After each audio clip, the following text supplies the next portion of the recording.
নানা ঘটনার জন্ম দেয়া এশিয়া কাপ শেষ হয়েছে বহুদিন আগে, কিন্তু ভারত পাকিস্তানের মাঠের লড়াই থামেনি এখনও। ট্রফি নিয়ে বিতর্কের রেশ কাটতে না কাটতেই আইসিসি শোনাল কড়া বার্তা। ক্রিকেটের বাইরেও দুই দেশের সম্পর্কে টানাপোড়েন যেন ছাপ ফেলেছে মাঠের আচরণেও।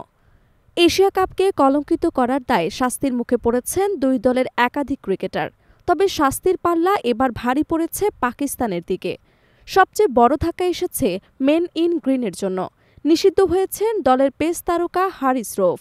এবারের এশিয়া কাপে সুপার 4 এবং ফাইনাল সহ তিনবার মুখোমুখি হয়েছিল ভারত এবং পাকিস্তান। প্রতিবারই ম্যাচের পর জন্ম নিয়েছে নানা বিতর্ক। মাঠের বাইরেও তীব্র প্রতিক্রিয়া দেখা গেছে দুই দেশের সমর্থকদের মধ্যে। শুরুটা হয় ভারতীয় অধিনায়ক সূর্যকুমার যাদবের হাত না মেলানো নিয়ে। জয়ের পর তিনি মন্তব্যে টেনে আনেন ভারত পাকিস্তান সংঘাতের প্রসঙ্গ, যা মুহূর্তেই আলোচনায় আসে ক্রিকেট দুনিয়ায়। অন্যদিকে পাকিস্তানি পেসার হারিস রৌফ জড়িয়ে পড়েন বিতর্কে।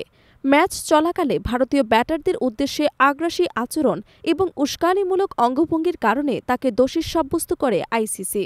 সংস্থার আচরণবিধির 2.21 ধারায় ম্যাচ রেফারি রিচি রিডারসন দুই ক্রিকেটারকে 2 ডেমেরিট পয়েন্ট এবং ম্যাচ ফির 30% জরিমানা করেন।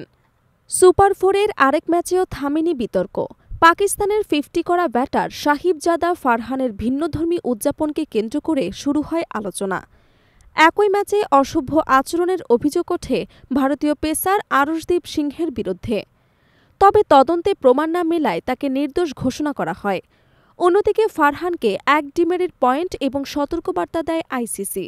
28 সেপ্টেম্বরের ফাইনালে উত্তাপ আরও বেড়ে যায়। ভারতের পেসার জসপ্রীতি বুমরাও আচরণবিধি ভঙ্গনের অভিযোগ স্বীকার করেন। তদন্ত ছাড়াই তাকে 1 ডিমেরিট পয়েন্ট এবং সতর্কবার্তা প্রদান করে আইসিসি। তার সবচেয়ে বড় শাস্তি এসেছে আবারও হারিস রৌফের ঘাড়ে।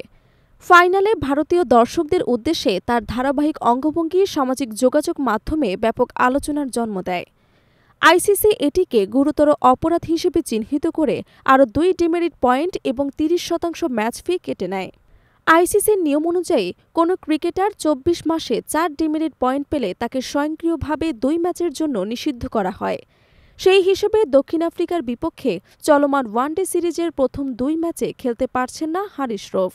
বিশ্লেষকদের মতে এশিয়া কাপের মাঠে আচরণবিধি ভঙ্গনের এই ঘটনাগুলো শুধু ক্রিকেট নয়, বরং ভারত পাকিস্তানের রাজনৈতিক টানাপোড়েনেরই প্রতিফলন। আইসিসির কঠোর অবস্থান হয়তো মাঠের উত্তেজনা ঠান্ডা করবে, তবে দুই দেশের ক্রিকেট সম্পর্ক কতটা উষ্ণ বা ঠান্ডা হবে তা সময় বলে দেবে।